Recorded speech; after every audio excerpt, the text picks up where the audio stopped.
veut bénir le petit, le Père divin. Et nous, lorsque nous sommes des frères ensemble, on veut bénir nos frères, ceux qui sont autour de nous, ceux qui sont venus ici, ceux qui sont loin, ceux qui sont auprès. Le Seigneur veut nous bénir. Et Dieu attend de nous quelque chose. Les chrétiens, levez les mains, ça va en faire plus.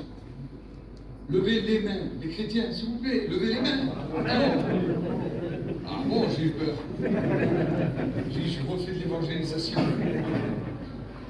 Dans la mesure où les chrétiens ont levé leurs mains, on va demander la bénédiction sur les autres. Vous comprenez cela? Mais on va demander aussi quelque chose pour nous. Parce que Dieu vient chercher quelque chose en nous. Hier, on est venu à la réunion dans l'idée de venir chercher quelque chose ici.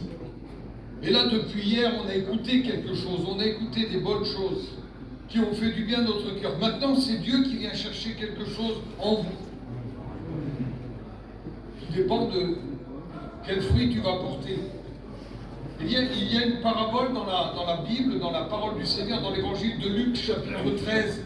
Vous inquiétez pas, ça ne prend pas valeur. Il dit aussi cette parabole, chapitre 13 et verset 6. Un homme avait un figuier planté dans sa vigne, il vint pour y chercher du fruit.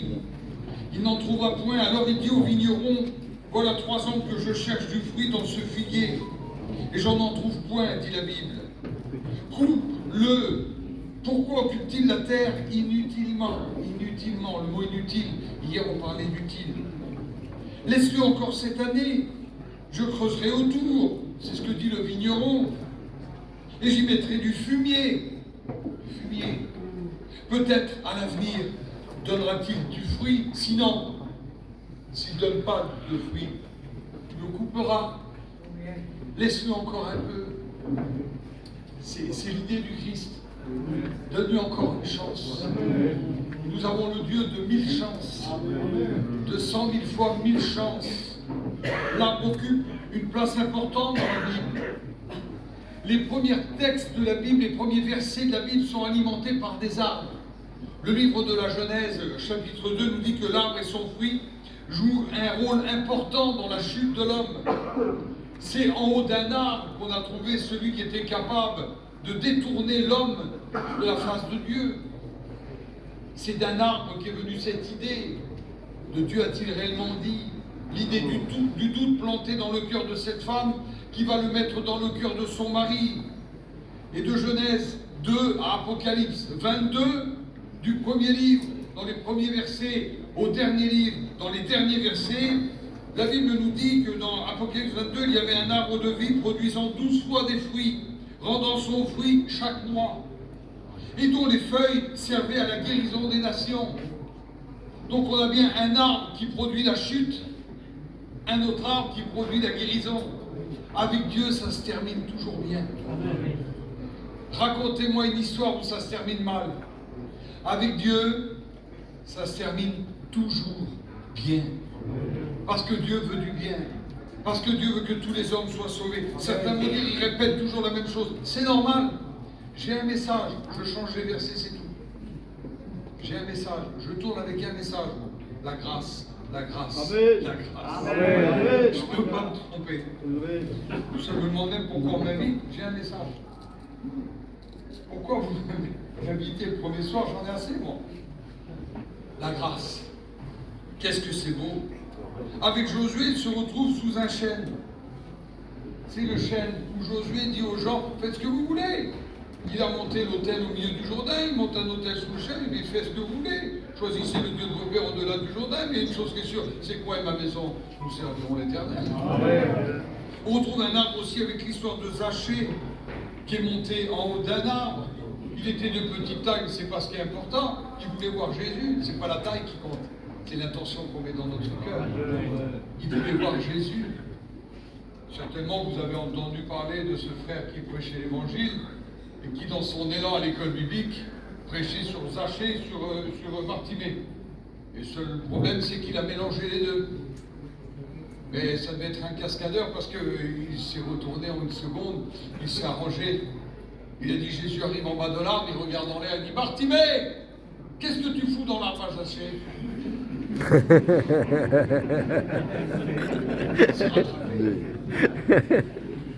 On peut se tromper, mes frères. Ça arrive de se tromper. Ça arrive de mal parler. Ça arrive de zozoter. Ça arrive de bégayer. Oui. Mais Juanito, c'est un grand béga. Mais quand il dit Jésus, il était changeant. Ça tient la route. Mais de la doctrine, on ne bégaye pas. Notre mission est droite. Nos enseignements sont droits. Parce qu'on suit la parole de Dieu. On ne bafouille pas. On se trompe, on parle, on se trompe. C'est normal ça. Mais la doctrine, on ne bafouille pas. Gloire à Dieu pour notre mission. Gloire à Dieu pour sa parole. Gloire à Dieu pour nos anciens. Gloire à Dieu pour ceux qui dirigent, nos jeunes gens. Gloire à Dieu pour le peuple catalan. Gloire à Dieu pour le peuple espagnol, pour les Roms, pour les Mandouches, pour les Sinti, pour les Circassiens. Pour tous les peuples, gloire à Dieu pour nos frères et sœurs sédentaires. Que Dieu nous bénisse ensemble. Amen. Dans l'évangile de Luc, chapitre 13, puisqu'il y a toujours une histoire d'arbre, un jour Jésus retrouve un homme sous un arbre et lui explique, il donne une explication. Et l'histoire de Nathanaël, vous la connaissez aussi, avant même, tu étais encore sous le figuier. Je t'ai vu. Les arbres sont dans toute la Bible. L'histoire du sycomore, c'est bien dans la Bible. L'histoire du chêne, c'est bien dans la Bible. Tous les arbres sont dans la Bible. On retrouve des pins. Et si vous allez au jardin botanique un jour, à la sortie de Tel Aviv, vous prenez la route de Beersheba, vous verrez un jardin botanique. Je crois qu'on avait été déjeuner avec les frères là-bas une fois. Et il y a la Bible par les arbres. Les arbres sont omniprésents dans la parole de Dieu, dans l'évangile de Luc, chapitre 13 et verset 6. Il nous est dit, un homme avait un figuier. Il était planté dans sa vigne. Pourquoi planter un figuier dans une vigne? Compliqué ça. Le figuier, c'est comme le noyer, ça n'aime pas les araignées. Pourquoi planter un figuier dans une vigne? Pourquoi mettre toujours un arbre fruitier à côté des vignes basses? Ne me demandez pas pourquoi, c'est pas important, mais à l'occurrence, là, il y avait un arbre. Un homme avait planté un figuier dans sa vigne. Il vint pour y chercher du fruit et n'en trouva point. Le seul problème aujourd'hui, c'est pas d'être appelé arbre fruitier. Peu importe comment tu t'appelles, cerisier, pommier, poirier, ça n'a pas d'importance. Et je pourrais dire, peu importe comment tu t'appelles, catalan, gitan, espagnol, ou gitan catalan, ou rome, ça n'a pas d'importance. C'est ce que Dieu vient chercher en nous qui a de l'importance. Et lorsqu'il n'en trouve pas, ça pose problème, mes frères. Lorsque Dieu vient chercher quelque chose en moi, c'est un peu comme si moi je demandais à un frère de l'eau, un autre quelque chose à manger, je ne sais pas, mais je ne trouve pas ce que je viens chercher. Et la Bible nous dit, même pour chercher du fruit, on trouve un point, alors il dit au vigneron, c'est pas la semaine dernière, il y a eu 3 saisons. Il aurait pu dire, je suis venu la semaine dernière, il n'y avait pas de fruits. Vous savez, un arbre, s'il n'y a pas de fruits la semaine d'avant, il y a peu de chances qu'il y en ait la semaine d'après, voire pas de chance. Il dit, ça fait 3 ans, il y a eu 3 saisons. Il y aurait eu normalement 3 ramassages de fruits. Ça fait 3 fois que je me déplace. Ça fait 3 fois que je viens. Et je regarde et je me demande comment ça se fait que cet arbre occupe la terre inutilement s'il ne porte pas du fruit en 3 ans. Première année, il y a eu du gel. Deuxième année, il y a eu une sécheresse. Mais on ne peut pas continuer comme ça. Les excuses, c'est fait pour s'en servir. Et beaucoup d'hommes aujourd'hui cherchent des excuses à leur manque de fruits. Il y a toujours une excuse. Comme on dit chez nous, il y a toujours une cheville pour boucher un endroit. C'est pas normal. On cherche toujours des excuses par rapport à nos défaites. Il n'y a pas d'excuses par rapport à ma défaite. Je peux avoir un manquement une fois, ça arrive 2 fois, ça arrive, mais pas 3 fois. La règle des 3. Attention, on voit dans la Bible, il ment 3 fois. Si tu vois un frère qui pêche, reprends-le. S'il t'écoute, tu as gagné ton frère. S'il ne t'écoute pas, t'appelles un ancien. S'il ne veut toujours pas t'écouter, qu'il soit jeté hors de l'église, regardez comme anathème 3 fois. 1, 2, 3 dans la Bible, c'est spécial. Et je me demande aujourd'hui comment je pourrais encore arriver à justifier mon manque de fruits dans ce séminaire. J'expliquais à mes frères encore tout à l'heure, tu peux aller de mission en mission, de séminaire en séminaire, de voyage en Israël en voyage en Israël. Si tu as un problème, tu l'emmèneras partout. Et tu ne seras pas réjoui, même que tu vas à la convention. Tu montes à Gien, tu loues une voiture, tu arrives là-bas, tu loues un gîte, tu vas à la mission, tu t'assis devant. Et tu crois que tu vas être béni, tu ne l'es pas. Parce que le souci vient de l'intérieur. Amen. Tu es semblable à cet homme arrivant dans un docteur, dit au médecin, monsieur, vous savez, j'ai mal partout. Le médecin dit, mal partout? J'ai mal partout. Faites-moi voir où vous avez mal. J'ai mal là, monsieur. J'ai mal là, monsieur. J'ai mal là, monsieur. J'ai mal là, monsieur. Le médecin dit, attendez, faites voir votre doigt. Il regarde le doigt, mais il dit, vous avez le doigt cassé. Partout où vous le posez, c'est le doigt qui provoque des douleurs. Tu peux aller d'église en église. Ça va pas, je trouve pas mon compte, je vais aller là-bas. Mais tu peux aller là-bas. Tu vas charger. Le problème, c'est une caravane. Tu l'accroches, tu l'emmènes partout. C'est une roulotte, tu l'accroches, tu emmènes ton problème là-bas. Combien même tu irais dans le ciel, ça ne marcherait pas. Dieu veut des hommes en esprit, en vérité. Depuis ces jours-là, nous sommes venus chercher en lui des fruits, mais ces fruits en nous doivent produire aussi des fruits. Et Dieu se cherche ce soir un résultat dans ton fruit. Quel fruit tu apportes au Seigneur? Qu'est-ce que tu as décidé de lui dire? Voilà 3 ans que je viens chercher du fruit sur ce figuier. Je n'en trouve point. Coupe-le. Pourquoi utilise-t-il une place inutilement? Le vigneron. Vous connaissez le vigneron?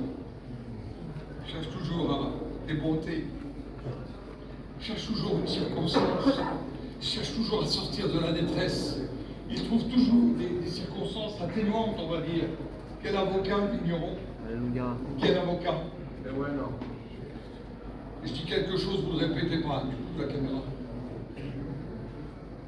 Je parlais une fois avec toujours sur des circonstances. Je dis oui, quand même, il est méchant des fois. J'essaye. Non, il est gentil.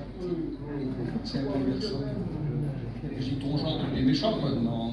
Il a besoin de la grâce. Je sais. Moi je le prends, j'ai 30, donc j'ai 30 moi. Dis-moi-le à moi, Non, il est gentil. Je n'ai jamais écouté dire du mal sur quelqu'un, jamais. Ça fait 30 ans qu'on marche ensemble, jamais.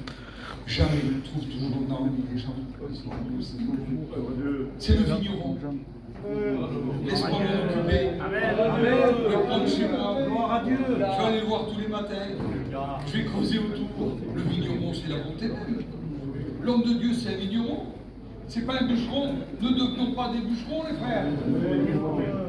Restons des vignerons.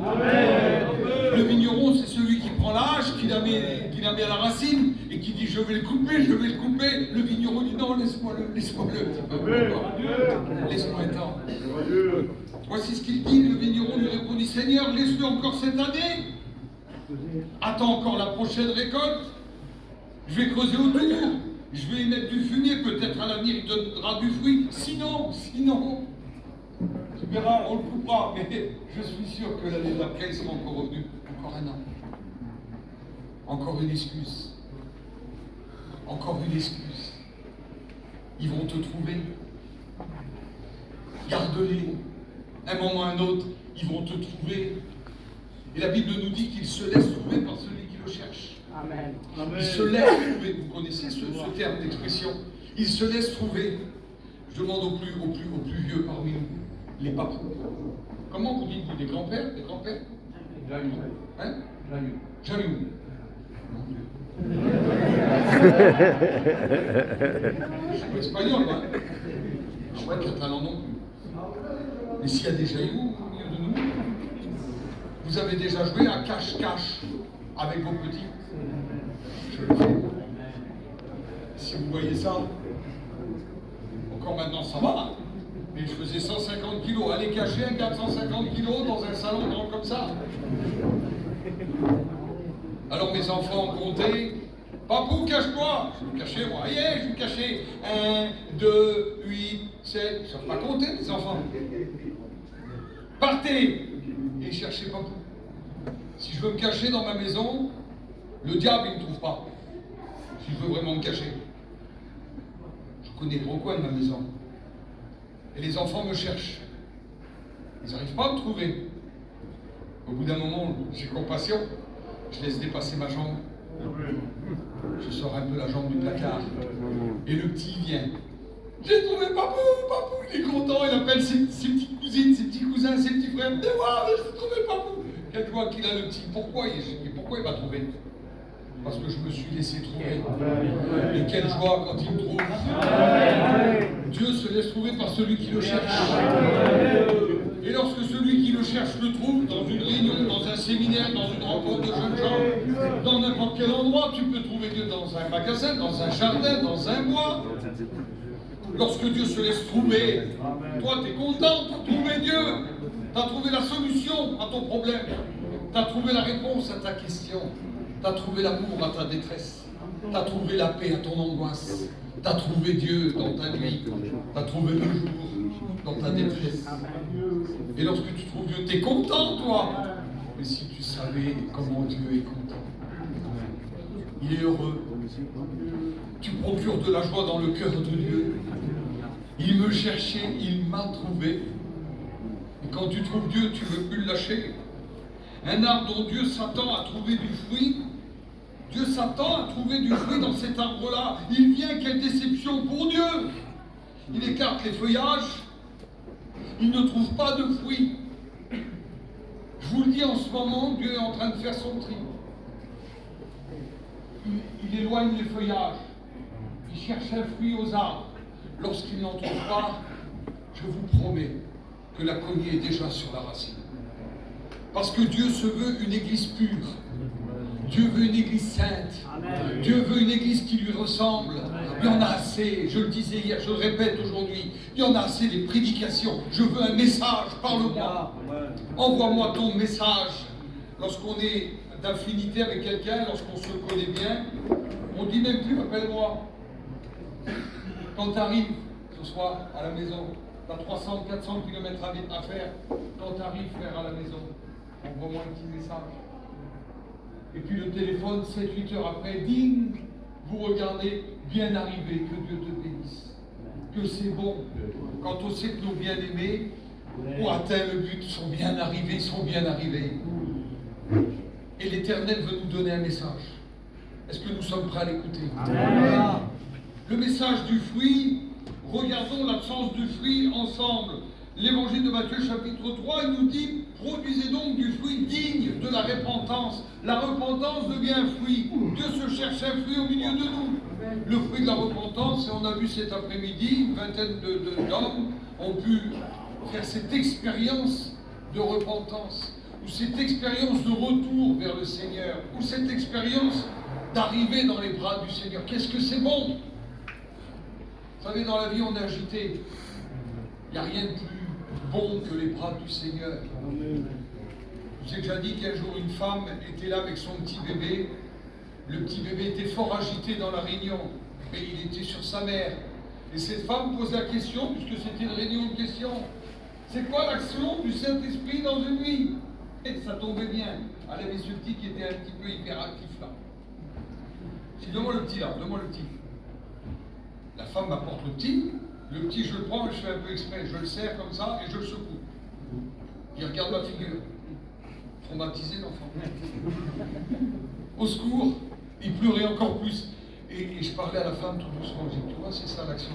Elle ne m'écoutait pas, le petit criait. Elle était plus inquiète par rapport au petit qui se pâmait dans mes bras plutôt qu'autre chose. Elle ne m'écoutait plus, elle n'écoutait plus ma voix. Elle écoutait son petit, elle avait peur, puis elle faisait ça avec les mains, mais elle n'osait pas. Et moi, je serrais le petit contre moi, je le secouais comme ça un peu là. Je suis traumatisé, le petit bébé là. Un petit d'un an et demi. Puis d'un seul coup, j'ai regardé le petit, j'ai dit, tiens, va vers ta mère. Et j'ai remis l'enfant dans les bras de sa mère. L'enfant s'est mis ici, là. Il n'a plus dit un mot. Comment qu'il se sentait bien en sécurité dans les bras de sa maman. Si tu vois l'action du Saint-Esprit dans une vie, c'est exactement ça. Ta vie était agitée. Si tu te jettes dans les bras du Seigneur, tu retrouveras ça. Amen. Ton enfant dans tes bras. Oh, quelle bonne soirée, mes frères, je vous dis. Quelle bonne soirée. Vous ne sentez pas bien là? Amen. Il y avait des jeunes tout à l'heure qui m'expliquaient d'ici d'où. Avant, on venait d'ici, on allait dans les discothèques, on allait dans les bars, on allait ici, on allait là. L'un n'empêche pas l'autre, on y va après. Ah non, on est chrétien, il n'avait pas compris au début ce que je voulais dire. C'est bien, c'est bon ça. Ah non, on est chrétien. Forcément qu'on est chrétien. Forcément que se sent bien, forcément qu'on passe des bonnes soirées, forcément que le Seigneur est au milieu de nous. Jésus n'est pas le premier à révéler sa colère. Il n'est pas le premier à révéler la colère de Dieu par rapport à un arbre ou une vigne qui ne produit pas de fruits. Ésaïe en a parlé en son temps. Qu'est-ce qu'a pu dire Ésaïe? Ésaïe, parle-nous. Tu étais inquiet aussi par rapport à la vendange ou à quelque chose de cette sorte-là. Ésaïe 5, chapitre 5, verset 2. Il en remua le sol, il ôta les pierres, il y mit un plan délicieux, il bâtit une tour au milieu d'elle, il y creusa aussi une cuve, puis il espéra qu'elle produisait de bons raisins. Mais elle n'en produisait pas. Quelle déception quand on met tout notre cœur à la production d'un fruit et qu'il n'en produit pas. Imaginez-vous, un agriculteur plante en ce moment son blé, ou depuis une paire de mois là, il va falloir qu'il attende jusqu'à mi-juillet, ou peut-être cette année un petit peu en avance. C'est des 6-7 mois pour attendre la récolte, pour voir le fruit sortir. C'est pas facile, mes frères.